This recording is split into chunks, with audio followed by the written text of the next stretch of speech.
Right now, you're either going through a challenge, just got out of a major challenge, or you're about to get into a major challenge.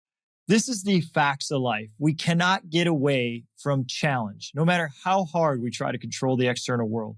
This is why my mom used to always say to me when I was a kid, and it used to drive me crazy, life is not what happens to you.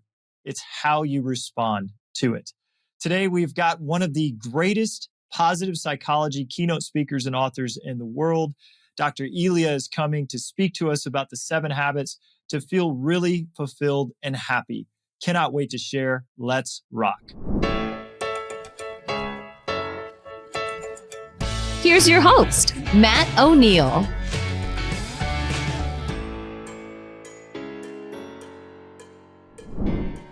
So positive psychology is one of my favorite topics, and it's something that I learned my whole life from my mom. My mom was always saying this phrase, Matt, life is not what happens to you, it's how you respond to what happens to you. And, she said it so often that I kind of got annoyed when she would say it because something wouldn't go right at school or with one of my friends and I'd be all bent out of shape and she'd say, Matt, it's not what happens to you. And I'm like, I know, I get it. But in this case, it is what happened to me. But, of course, that repetition when I was young and my mom continuing to say that my choice of my life experience was really how I chose to perceive my life circumstances, it sunk in. And then in my 20s, I started to say, all right, I'm not feeling great about myself inside. And I started to study positive psychology. One of the first books that I studied was The Secret by Rhonda Byrne. And she talked about the power of the law of attraction and about if you want positive things in your life, you need to put out positive thoughts. And then from that point, I went on to study Napoleon Hill and success through a positive mental attitude, PMA. And I became pretty obsessed with being a positive person because I started to see the more positive I was, the more positive results showed up in my life. And then I was contacted recently by one of the authorities of positive psychology, keynote speaker across the world, author of a best-selling book, The 7 Paths to Lasting Happiness. And his name is Dr. Elia Gourgouris. Elia, welcome to the show. Thank you, Matt. It's a pleasure to be here. I know. And when we first connected, I asked you how you were doing. And you said, of course, I'm doing wonderful. And why not? Right. So I know in your book, which congratulations on all the success that you've had with it, you start out with chapter 1 that says happiness is a choice. Can you talk? And it's a skill set. I like that. I think so too, because I think some people maybe genetically or the way they grew up in their home life predisposed to being happier than others. But even if you're not, if you do certain things on a consistent basis, I promise you and I guarantee you will find happiness, purpose, and fulfillment in your life. Well, that's why everyone is coming to listen to this Good Mood Revolution podcast, is to do certain things that will guarantee a happier existence.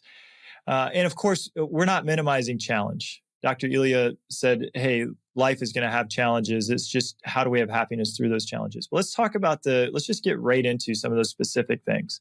What are some specific things we can do to enhance our happiness? Well, first and foremost, self-care has to be at the top of the list. And I just was asked to write an article for Best Holistic Life magazine that's going to come out in a couple of months, and the topic was the secrets of how to make self-care your superpower, which I thought that was a great title. I'm like, wow, I had never thought about it before in those terms. But to me, self-care is non-negotiable. And people have, asked me, like, isn't self-care selfish? Now, selfishness normally has a negative connotation. But in this case, I would say yes, and do more than you think you should be doing. Like, maybe do more. Yes. Yeah. Well, and so let's talk about why it's not selfish, because the more we take care of ourselves and the happier we are, the more we lift up everyone around us.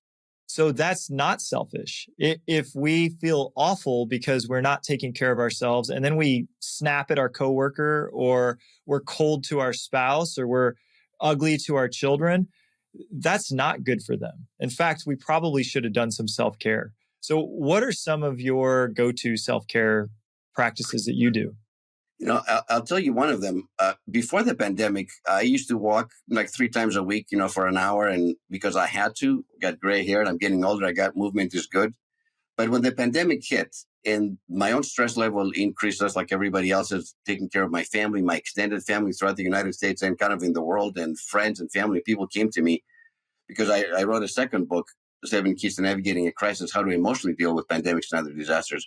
So I was being inundated, like I can't even tell you, like 2 or 3 podcasts a day for like weeks. I was like, I'm like, well, this isn't cutting it. So I have to up my game in my own self-care. So I made a commitment to myself, and this was April of 2020, and I have kept that. It's been 4 years now. I walk every single day now, at least for an hour. But now I do it because I want to. There's a difference between something I have to do it, I have to do this, versus I really want to do it. And I've also realized that I actually leave my phone behind 50% of the time, because usually I was always on the phone, walking and talking. And I made a conscious decision, leave your phone behind. So the times when I don't have my phone with me, I call it my gratitude walk. And I literally, in my mind, I look around, the blue skies, the birds are singing, the trees, nature.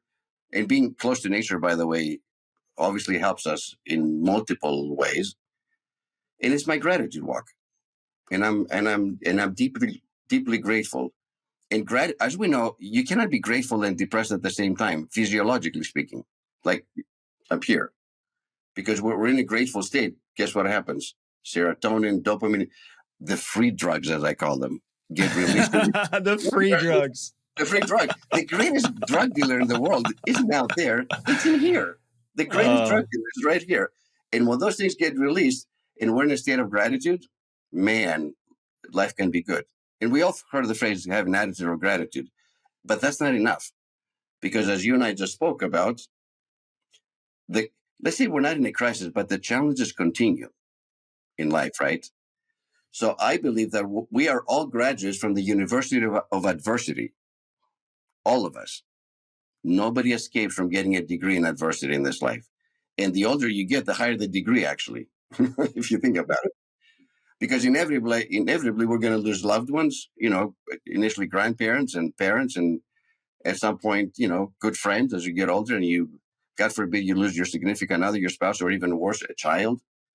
We're going to have financial, difficulties from time to time, relationship issues that don't work. So adversity will continue. So now the key question, Matt, is, can you be grateful in the midst of adversity? Yes. The answer is yes. All of us can be grateful in the midst of adversity. And but there's this illusion. We have this illusion that we're going to get to this one day, this utopia where we don't have any adversity again. Like if we could just get everything perfect and aligned in our life, then all the challenges will stop. Not true. It'll never stop. It'll never stop. There are times in life when things go well for a while, and then you should be extra grateful for that. But yeah, when things are, hey, if you're listening to this episode and everything is going perfect in your life, make sure you're doing extra gratitude walks and saying extra prayers of gratitude to God and just saying, oh, thank you for all of this ease right now. Because, hey, the nature of life is change, constant, never-ending change. Nothing stays the same. So everything that we think is so perfect right now is going to change. Nothing stays the same. And that essence of change then creates adversity. So we cannot get away from adversity. So I agree with you, Elia. The whole purpose, I think, of us being happy is to figure out how can we be happy in the face of adversity. So that your second book addresses that. How do we do this? For the person listening to the episode right now that is facing what feels like a crisis, and it probably is, how do they find happiness and gratitude in the face of that adversity?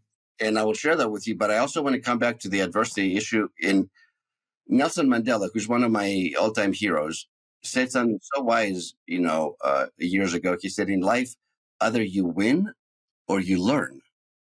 meaning that there's no losing in life as long as I'm learning something. And you and I and other people, we've done something in our life we've been successful at, but the greatest lessons in my personal life have never come from my successes. They've always come from what appeared at the time to be failures, setbacks, weaknesses. Well, think about a movie that you get your popcorn, you go to the movies, or you sit home on Netflix or your favorite streaming service, and you're like, oh, I can't wait to watch this movie. Do you want to watch a movie where the lead character shows up, everything's perfect, and then throughout the entire movie, everything just stays perfect and nothing bad ever happens? You would get so bored.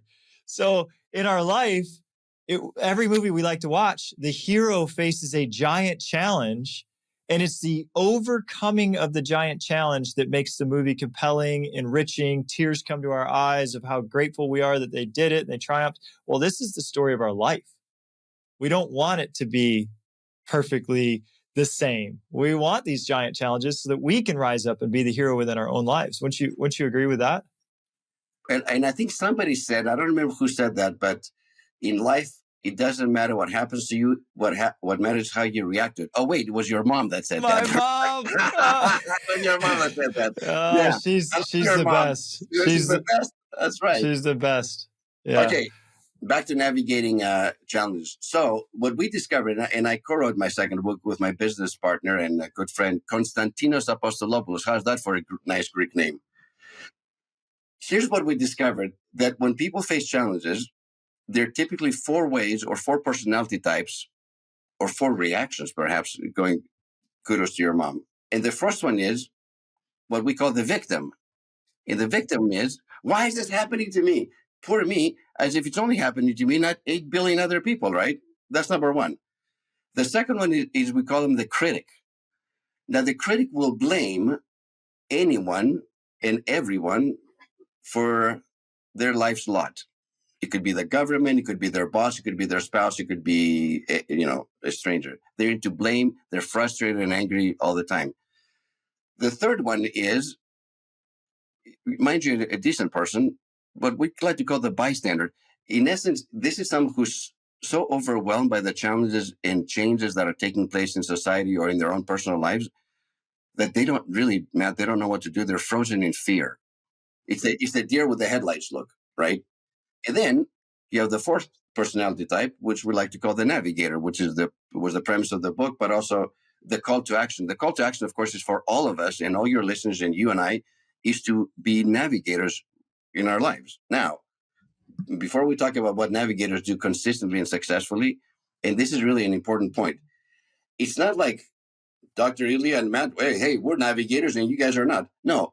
Every human being has all 4 of those types within themselves. Everyone. I was going to say that I'm the victim sometimes. I'm the critic sometimes. I'm definitely the bystander sometimes, and I'm the navigator sometimes. I can resonate with all 4 of these. I see them all within myself. And I'll offer, a personal example. When the pandemic first hit in March, of 2020, all my speaking engagement throughout the world got canceled within 1 week. Imagine that. Your whole life. That was all your income, all of the meaning, all the purpose, right? Email after email. We're sorry to inform you, sir, but due to cancel. I mean, so did I have the deer with the headlights looking initially? I'm like, oh my gosh, what am I going to do? Right? And did I feel like a victim? Like, poor me. I was supposed to speak in Barcelona, which I've never been to Barcelona. Here's the beautiful city, in October of 2020, and it got canceled. I was like, the conference did happen. It was online, and I did it, and I spoke in there. But it's not the same as being in Spain or Barcelona. My gosh, right? So yes. And was I mad at times with the way the government was handling things about the pandemic and this and that and the other? Sometimes I feel right. Yes, but Matt, if I stay mad at the government for the next 6 months, who am I hurting, them or myself? So the key is, it's human nature to feel like a victim or to get scared like the bystander, but do it for half an hour and then pivot and move into navigation mode. It's okay to get mad and vent, get out of your system, feel your feelings like we all know, right? But don't stay stuck there because you'll be miserable. So you know what happened? There were no plans for me to write a book in 2020. My schedule was booked. So when I couldn't travel and when I couldn't speak, I'm like, what can I do? And as a result, the second book came out that opened up a whole bunch of doors all over the world. And the funny thing is, I spoke to more people, probably like 50, 60,000 people all over the world in 2020. It was online. It wasn't the way that I had expected to do it, but the message still got out. But I just needed to be flexible and adaptable. Yeah. So if you're listening to this episode, there's something going on, I'm sure, in your life right now that is a challenge. And it's totally acceptable, as Dr. Elia has said, to feel like the victim and to blame others for it and to point your finger and to get angry, like, and to be mad about it. It's totally acceptable to have these feelings because we're humans. We're going to feel this way. It's also acceptable to feel really frozen by fear and just be anxious about the future. It's totally fine. But as Dr. Elia just said, that none of that will help you. It's okay to feel that way. And this is one of the things I wanted to get to as well, is self-love and self-acceptance. It's okay to feel that way. You have to love and accept yourself because you are human. You will feel these other ways. But then the thing that will help you and your family and those you care about is to move into Navigator and to take positive action in the face of the challenge. You talk a little bit about making decisions from a fear perspective. I do. Yeah. And I have. And I have. And when I've done it, I've always paid the price. I'm like, what the heck was I thinking? How do we get into that fear perspective decision making, and then how can we avoid it? I think we need to be honest with that. If you're in fear mode, don't make any major life decisions. I mean, plain and simple. And I've done that too. It's not. I mean, it's not like I'm. But I've learned, like, when you're in fear mode, you need to wait. You need to pray. You need to meditate. You need to practice mindfulness. And I feel like in life, there are two camps in life: the fear camp and the faith camp. And every emotion stems from those two camps. I gave a talk once in church about that, and I said, sometimes I've gone from the faith to fear camp and back within the same hour. Life is good, everything is great, and then you get a text or a phone call or an email, and then your whole life ends, and you're like down in the net. You think life is over, basically. Yeah. And then before you know it, something else happens. Oh, back in faith again. So never make any decisions when you're in fear mode. Yeah. Wait it out. How can you recognize yourself in fear mode to know that this is a bad time to choose?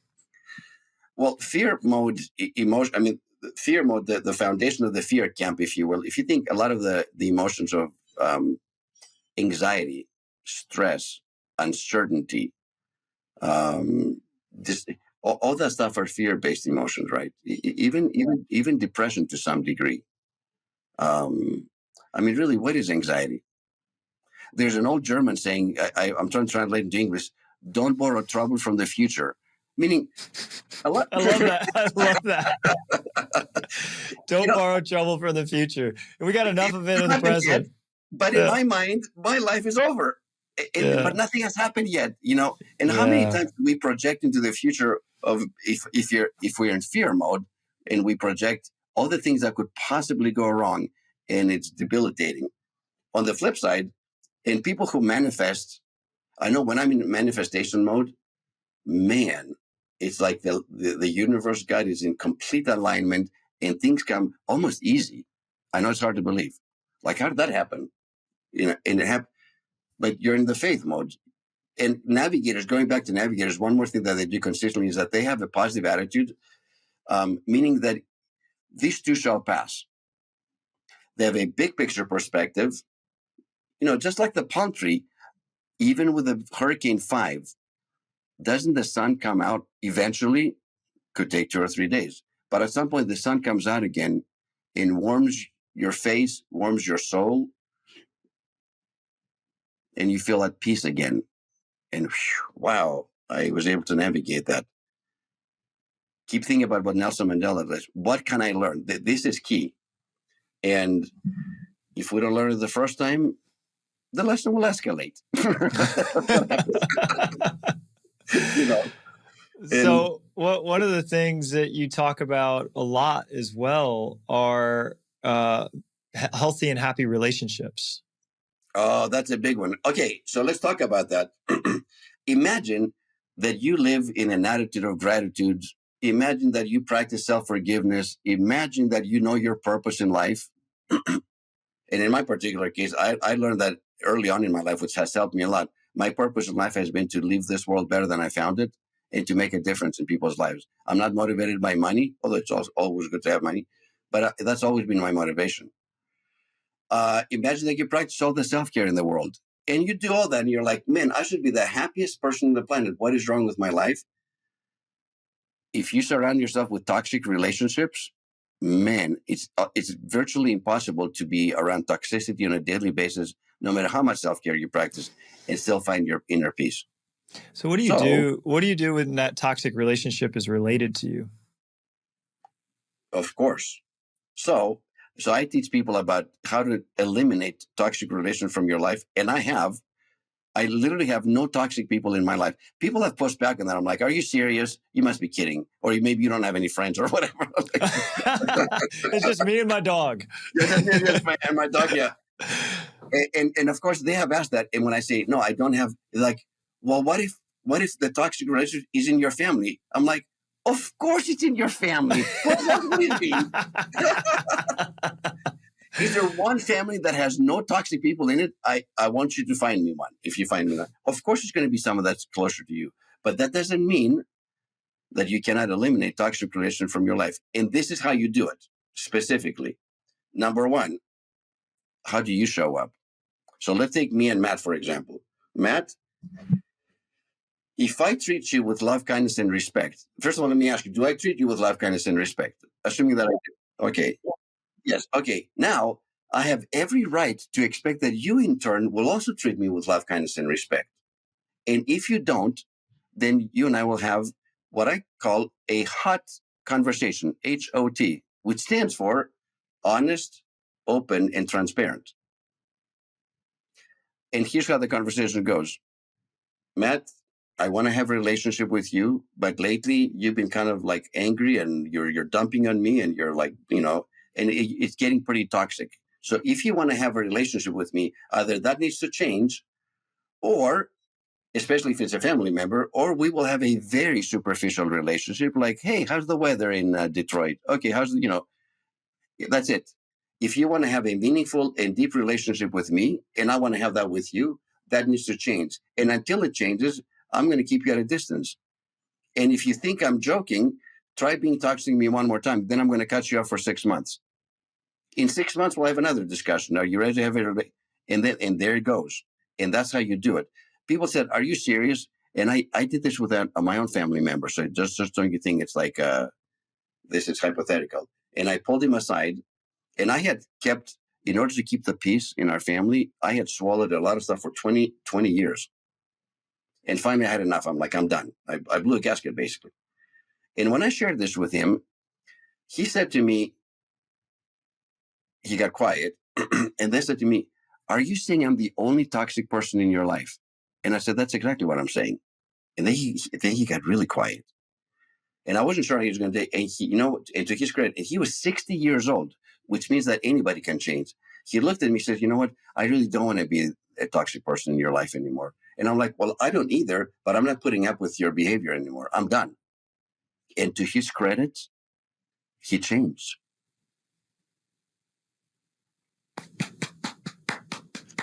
Woo! Now, congratulations. Thank you. But was it easy to have that conversation? Of course not. Was my heart going like da, da, da, da, da, da? Of course, it was uncomfortable. But so the hot communication, by the way, which can happen with our spouses, with our kids and so on, it's important to state this. You can do it in one of two ways. You, in the name of honesty, openness, and transparency, you can take a 2x4 to hit somebody over the head. Well, I'm just being honest. Boom. Or you can do it from a place of love and tenderness and kindness. And that's much, much more effective because the first way, even if you're being honest, open, and transparent, if you do it in an angry way, they're going to get defensive or they're going to get shut down or they're going to fight back. We also can't do it trying to prove to them that they're wrong and that they've hurt us and that they need to say sorry and that we're right and our way's better. It needs to be very non-judgmental. Yeah, but if you do I did it from a place of love because I really did want to have a relationship with him. I just wasn't going to put up with it anymore. Yeah. And And sometimes they don't want to change. So, and that's fine though. and Then they've made their choice. Then they've made their choice. And then what you do, I've got a relationship like this with my father. It is superficial. It is, hey, how are things? How's the weather? What are the Detroit Lions sports teams doing? Like, okay, it's great talking with you, and have a great day. And it's superficial because that's as deep as he wants to be. have you ever asked him though? He said, "Dad, do you ever want to have a deeper relationship with your loved ones?" Yeah, absolutely. We've had many conversations. I've offered many books, and You we've have, had, yeah. yeah, we've, to his credit, he has come around, and there has been more openness in our relationship, but also, sometimes, man, he's almost 80.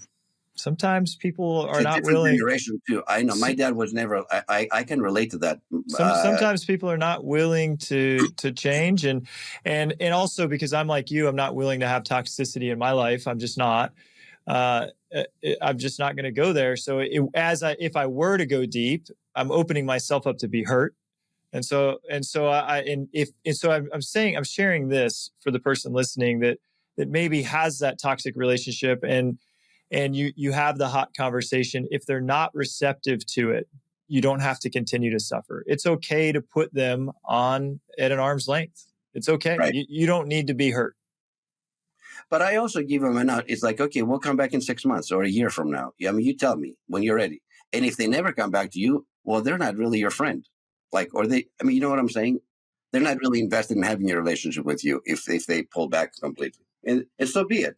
There's so many other people that love you and want to be in your presence and want to support you, and you love them.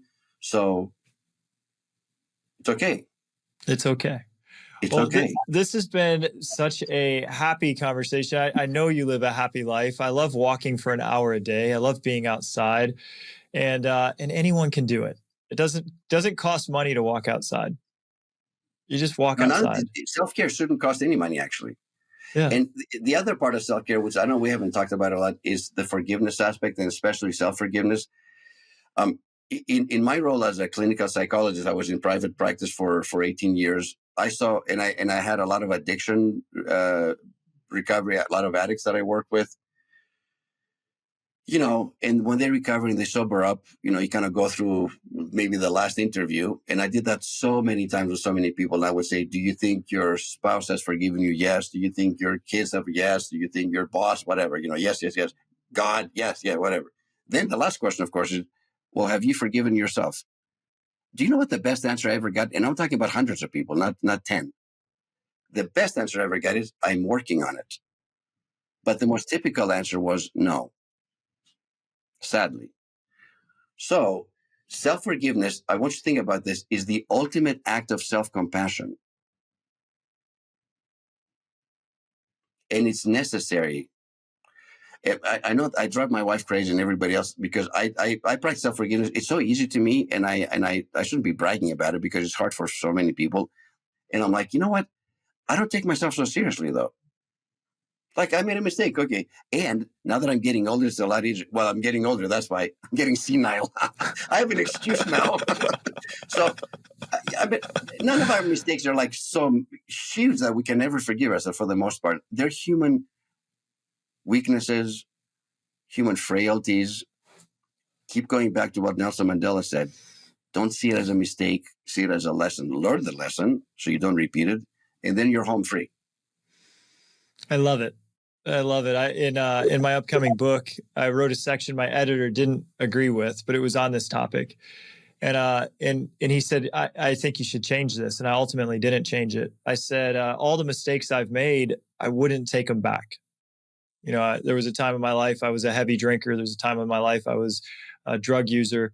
Time in my life I was addicted to pornography, like things that I wouldn't choose today. And I said in this chapter, I said, I wouldn't take any of those mistakes back. Everything put me on the path to where I am at this moment. And this is the life I want to lead. I've got the life that just fulfills me so much. And who knows, if I change one thing, I might not be here. But the other piece of it is, is that because I've struggled with drugs and alcohol, because I've struggled with pornography, because I have done some things I'm not proud of, I can see someone else who's struggling and understand where they are and not feel holier than them or better than them and say, oh, I can't believe you do that. I have all this compassion, empathy, and understanding to say, I've been there and my heart is open to them. And so I wouldn't take that back. So if you've made a mistake, it can open you to compassion and forgiveness of others who also make mistakes. And so that's one way you can accept yourself, through mistakes. And empathy, like you said, I mean, the best way for us to empathize with somebody else is to listen. We've all made mistakes, some big, some medium, and some relatively small. And that's when I take people through the self-forgiveness process, that's how we do it.